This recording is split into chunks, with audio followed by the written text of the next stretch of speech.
Hi friends, welcome to Annams Health Recipes. என்னோட ரெசிபிகள் எல்லாம் பிடிச்சிருந்தா லைக் பண்ணுங்க, ஷேர் பண்ணுங்க, சப்ஸ்கிரைப் பண்ணுங்க. இன்னைக்கு என்ன செய்யலாம்னு பாப்போம். கோகனட் சட்னி எப்படி செய்யலாம்ங்கறத பாப்போம். ஃபர்ஸ்ட் இதுக்கு தேவையான பொருள் தேங்காய் துருவினது 1 கப், பச்சை மிளகாய் 3. நான் வந்து சின்னதா இருக்கிறதுனால 3 எடுத்துர்க்கேன். அவங்கவங்க காரத்துக்கு ஏற்ப மிளகாயோட காரத்துக்கு ஏற்ப எப்படி வேணுமோ எடுத்துக்கங்க. பொட்டுக்கடலை 2 டேபிள் ஸ்பூன், உப்பு தேவையான அளவு.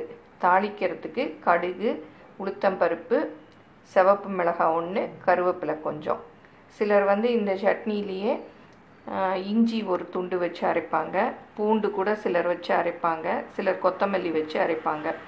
அவங்கவுங்களுக்கு எப்படி எப்படி டேஸ்ட் பிடிக்குமோ அப்படி வச்சு அரைச்சிக்கலாம். நான் வந்து இப்போ ஒரு பேசிக்காக எப்படி கோகனட் சட்னி செய்யலாங்கிறத செஞ்சு காமிக்க போகிறேன்.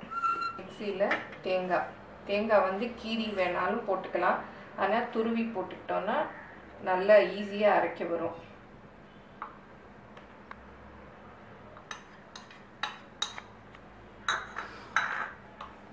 அப்புறம் இந்த பச்சை மிளகாய், உப்பு, பொட்டுக்கடலை எல்லாத்தையும் போட்டு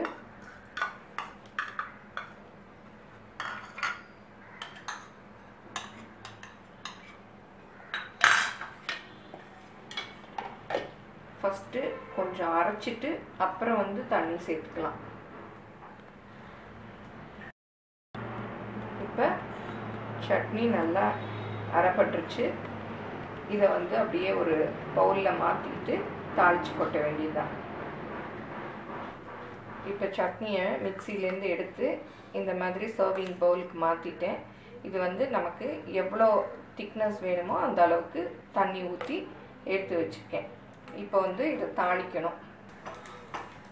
நல்லா கடுகு, உளுத்தம்பருப்பு இப்போ செவந்துருச்சு. இப்போ வந்து அடுப்பை கூட ஆஃப் பண்ணிடலாம். இப்போ இந்த சிவப்பு மிளகாய், கருவேப்பிலை போட்டு இந்த சட்னியில் அப்படியே ஊற்றிட வேண்டியதான். வந்து இட்லிக்கும் ரொம்ப நல்லாயிருக்கும், தோசைக்கும் நல்லாயிருக்கும். இப்போ தேங்காய் சட்னி எப்படி அரைக்கிறதுன்னு பார்த்தோம். இந்த ரெசிபி பிடிச்சிருந்தா லைக் பண்ணுங்கள். மேலும் இது போன்ற ரெசிபிக்கு எங்கள் சேனலை சப்ஸ்கிரைப் பண்ணுங்கள். தேங்க்யூ.